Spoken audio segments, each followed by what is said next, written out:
তো হ্যালো বন্ধুরা, তো এখন বাজে হলো রাতের 7টা। আজকে আমি ব্লগটা রাত থেকে শুরু করছি, মানে রাতের ব্লগ। তো এখন আমি রান্না বসিয়েছি আর এদিকে চলে গেছে কারেন্ট। আর অন্যদিন আমাদের ভাত থাকে, সকালকার ভাত থাকে, ওগুলাই খেয়ে নিই, কিন্তু আজকে ভাতও নেই আর কারেন্টও নেই।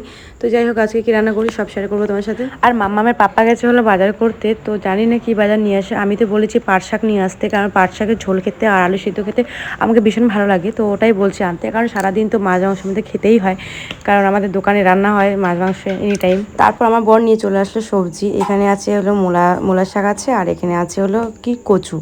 তারপর আমার মাম্মাম নাকি ম্যাগি খাবে, ম্যাগি নিয়ে আসছে। আমি চাউমিন নিয়ে আসছে আমার বর। তারপর মাম্মামের কি বাহানা যে ম্যাগি খাবো, আর লাইন নাই, লাইনের মধ্যে আমি দেখতে পাচ্ছি না কিছু। তারপর যাই হোক, মাম্মামকে ম্যাগি সেগি বানিয়ে দিলাম। ওর বাবা বলছে তুমি খেয়ে নাও, তো আমি বলছি ঠিক আছে, তাহলে সবাই মিলে খেয়ে নিলাম। তারপর এই কচুগুলো কালকে রান্না করবো, কচু আর মূলা শাকটা, কারণ কি এখন তো লাইন চলে গেছে, তার জন্য মূলা শাকটা বেচতে পারবো না, পোকা থাকবে, তার জন্য কালকে রান্না করবো। তারপর এখানে আমার ভাত রেডি হয়ে গেছে। আজকে কি রান্না করলাম চলো তোমাদের একটু শেয়ার করি। তো আজকে হলো আলু সিদ্ধ করছি আর ভাত করেছি, সিম্পল তরকারি, রান্না করতে বেশিক্ষণ টাইম লাগলো না। আর সকালকার কচু তরকারি আছে, ওটা দিয়ে সবাই মিলে খেয়ে নেবো।